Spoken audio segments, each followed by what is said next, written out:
آیت نمبر 22 ولما بلغ اشدہ آتیناہ حکما و علما۔ اور جب یوسف علیہ السلام اپنی بھرپور جوانی کو پہنچے تو ہم نے انہیں حکمت اور علم عطا کیا۔ آیت میں اشدہ کا لفظ آ رہا ہے۔ جب ہم تجوید پڑھتے ہیں تو اس میں شد کا لفظ بھی پڑھا جاتا ہے۔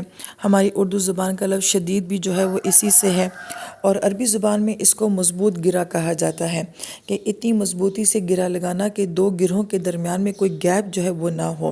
تو اس کو جو بیان کیا جاتا ہے کہ جب انسان اس عمر میں پہنچ جائے کہ جب انسان کی فزیکل طاقت، شعوری طاقت، روحانی طاقت جو ہے وہ بہت میچور اور بہت پختہ ہو جائے، انسان کی طاقت اور صلاحیت اپنے عروج پہ چلی جائے، تو اس ایج کو جو ہے وہ اشدہ کے ساتھ بیان کیا گیا ہے۔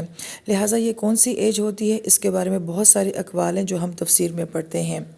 آیت میں غور طلب بات یہ ہے کہ اللہ تعالیٰ فرما رہے ہیں کہ ہم نے ان کو حکمت دی اور پھر علم دیا۔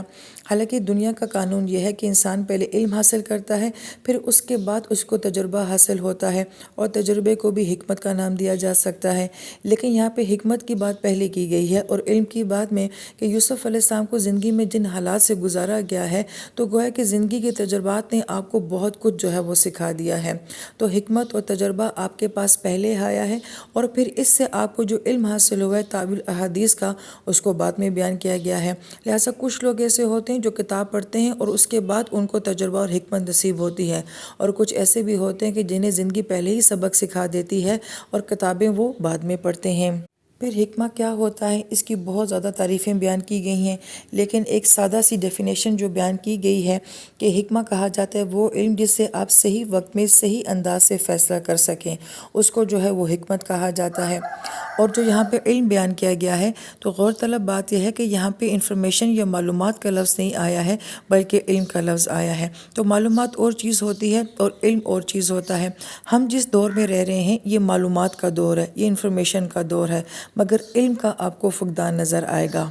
اور ایک معنی جو کہ حکمت اور علم کا بیان کیا جاتا ہے کہ روحانی علم کا بھی ہونا اور فزیکل علم کا بھی ہونا، یعنی کہ دنیاوی علم کا بھی ہونا اور روحانی علم کا بھی ہونا، یہ دونوں کمبینیشن ہونا بہت ضروری ہیں۔